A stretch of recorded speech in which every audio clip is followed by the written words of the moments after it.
Hello दोस्तों, म्यूज YouTube channel home learning में आपका स्वागत है।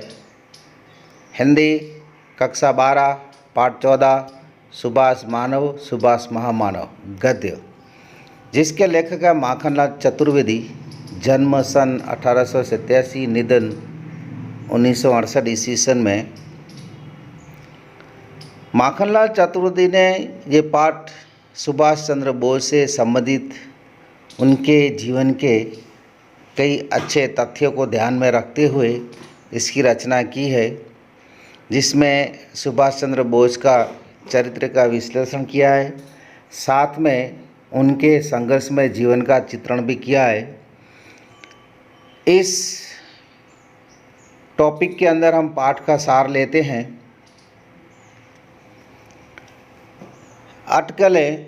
सुभाष चंद्र बोस जब भारत से गए थे तब लोग ये अटकलें लगाते थे कि वे बीमार हैं और घर से बाहर नहीं निकल सकते, पर वह देश से भी बाहर चले गए थे। ये एक रहस्य उत्पन्न हुआ। जब वे युद्ध से लौटे तब लोगों ने सोचा कि ये अमेरिका और इंग्लैंड से गिर जाएंगे और बंदी बना लिए जाएंगे, पर अटकलें रही थी। विमान अज्ञात लोग को। फिर सुभाष बाबू का विमान उड़ा। अज्ञात लोग के लिए तरह तरह की अफवाहें फैली, विमान गिरने की, टूटने और सुभाष बाबू के अनंत लोक के यात्री हो जाने की। पर देश के लोगों को उनकी मृत्यु पर विश्वास नहीं हुआ। वे सोचते रहे कि सुभाष बाबू किसी दिन किसी वेश में किसी देश में अवश्य आ जाएंगे। वे आज भी भारत के लोगों के मन पर हैं। वे उनकी कल्पनाएं में छाए हुए हैं, इसलिए भारतीय मन उनका श्राद्ध करने के लिए तैयार नहीं है। वे रहस्य हो गए। सुभाष बाबू रहस्य हो गए। वैसे इस देश के सामंत, वीर, योद्धा और बलिदानी प्राय रहस्य होते हैं। वे अपमानों को अपमान लेते हैं और वरदानों के समय रहस्य हो जाते हैं। देश बंधु दास की खोज। सुभाष बाबू क्रांति के मार्ग पर समय नहीं आए थे, उनकी खोज की थी देश बंधु दास ने। वे वीर लक्ष्मण सेनानी बने और रहस्य तो उनका स्वभाव ही था। जीवन यात्राएं। सुभाष बाबू की जीवन यात्राएं सदा विचित्र रही। वे जा रहे थे ICS का इम्तिहान देने और पहुंच गए CR दास के क्रांतिवादियों में। फिर उन्होंने ब्रिटेन के शत्रु को मित्र बनाया और युद्ध की सेना के सिपह सालार बन गए। मित्र राष्ट्र के जीतने पर भारतीय राष्ट्र के शत्रु को मजा चखाते ही चाह रहे थे कि विमान दुर्घटना हो गया था और वे पहुंच गए देवलोक की ओर। ICS उस ज़माने के अंदर जब अंग्रेज़ों का राज हमारे भारतवर्ष पर था, उस समय जो लोग उच्च शिक्षा प्राप्त करने के लिए इंग्लैंड जाते थे और इंग्लैंड के अंदर उच्च शिक्षा के लिए ICS की परीक्षा देते थे और ICS पास हो जाते तो अंग्रेज़ सरकार में उन्हें एक अच्छे ओहदे पर नौकरी मिल जाती थी। इस तरह सुभाष चंद्र बोस ICS की परीक्षा देने जा रहे थे, लेकिन क्रांतिवादियों के साथ वो मिल गए और देश की सेवा के अंदर जुट गए। जीवन पथ। सुभाष बाबू का जीवन पथ संघर्षमय रहा। देश बंधु के निधन के बाद वे बंगाल के नेतृत्व से वंचित रह गए। कलकत्ता कांग्रेस में 1928 में उन्होंने ठोकर मिली। स्विट्जरलैंड से उन्होंने देशवासियों को गांधी जी के नेतृत्व से दूर रहने को कहा, लेकिन वहां से लौटे तो स्वयं गांधी के आशीर्वादों से भरी हरिपुरा कांग्रेस के सभापति पद की गादी ग्रहण की। फिर पटाभी से लोहा लेकर गांधी को पीछे ठेलकर त्रिपुरा की कांग्रेस की गद्दी जीती।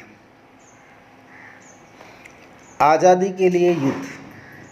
सुभाष बाबू आज़ादी प्राप्त करने के लिए युद्ध के समर्थक थे। वे युद्ध के द्वारा आज़ादी लेने के लिए निश्चित थे।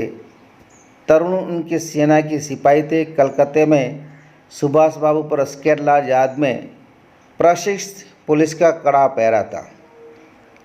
फिर भी वे पुलिस को चकमा देकर गायब हो गए।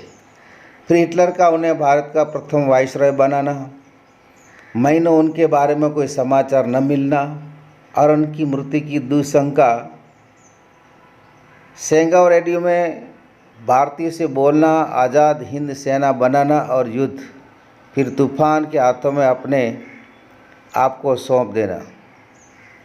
आज आज़ादी मिलने पर आज भी सब सुभाष बाबू का गुणगान गाते हैं।